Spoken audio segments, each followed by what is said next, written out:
Well, when the Highlights had finished kind of working Europe, we had an agent called oh God, sorry, what was his name? Jewish chap. Anyway, I can't think of his name. We had an agent in London, and he, Joe Cohen, yeah, French chap, and he managed to, God knows how, he managed to secure us a season at Butlins. And of course, way back then, Butlins was, if you got a season at Butlins, you'd all but made it. And so off we trundled down to Butlins in Minehead. And me and the twins are in the Gaiety Theatre. Big theatre, 3,000 seats, Unbelievable. And of course it's full every night because Butlins Minehead packed right through the summer. People loved it. And so did I. I loved Butlins, because I went all my holidays at Butlins when I was a kid, and to think to actually be working there was really something else for me. Anyway, we were in rehearsals, putting this kind of review together, because you didn't just go on and do your thing.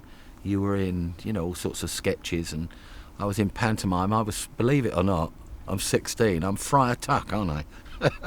Having been children's uncle, I'm now Friar Tuck, and I'm only 16. And the pantomime was called The Babes in Robin Hood's Wood. So it was all kind of rolled into one. Of course, the twins were the babes.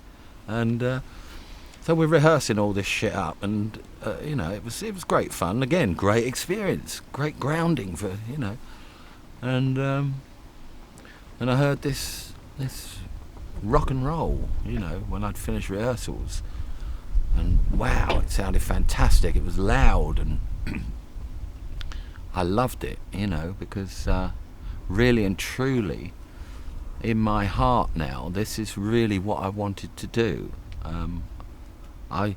When I was working with the twins, when we were doing all the clubs, we'd always go, oh no, there's not a group on, because the group was always loud, and we were always felt a bit intimidated by it, because they were all, dressed like as a group and playing this loud music, and I loved it. And anyway, I heard this coming from the Rock Ballroom, so I don't know where the twins went, but I wandered over there, and sort of poked my head in. There's nobody on the camp at this present time, and I was just blown away by it. The Spectres, they were fantastic, just fantastic, doing stuff like Bye Bye Johnny and Bloodhound, and so they stopped, and I literally sort of wandered over, and I know Francis thought I was gay.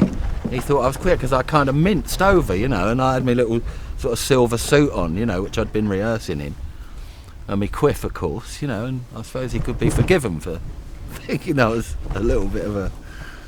Anyway, I just went up and said hello, I'm Rick, and working over there, and we literally struck up a friendship, It was I was in awe of these guys, Alan Lancaster, Francis Rossi, John Coghlan and Roy Lyons, and I was just in awe every night. Once I'd finished my thing in the ballroom, which would be 9:30, we'd be all done. Of course, they're just firing up over the Rock Ballroom, and it was a funny thing because I'd go over there and I wouldn't take any notice of the girls. Now, don't get me wrong here, but I just wanted to go and see the band. It just blew me away. I just thought they were just great.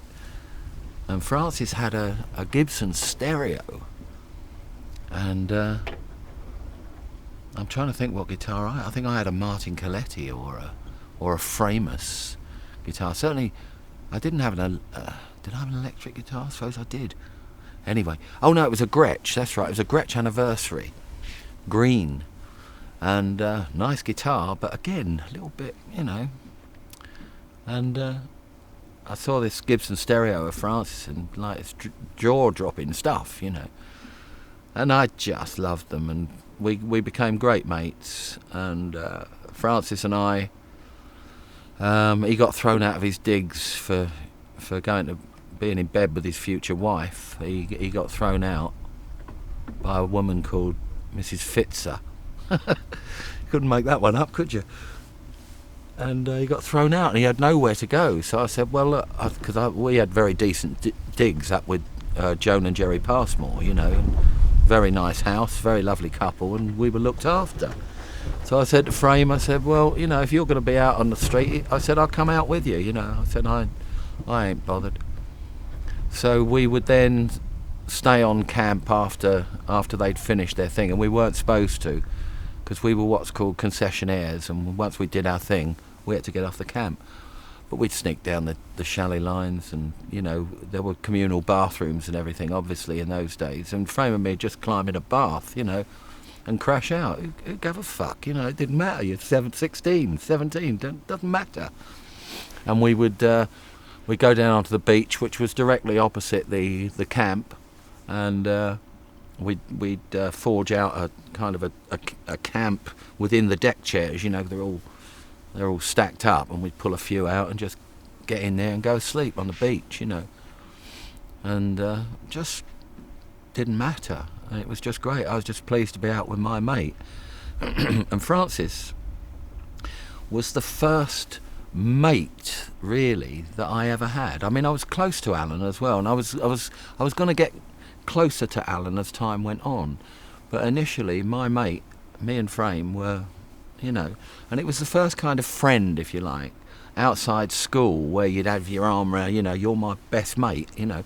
This was kind of proper. You've left home now, and you're my mate. And we just had a wonderful time the whole season, just bumming around, you know, sleeping where we could, doing our gig, and God knows how we showered up and stuff like that. I honestly can't remember. We probably didn't. But we just had a wonderful time.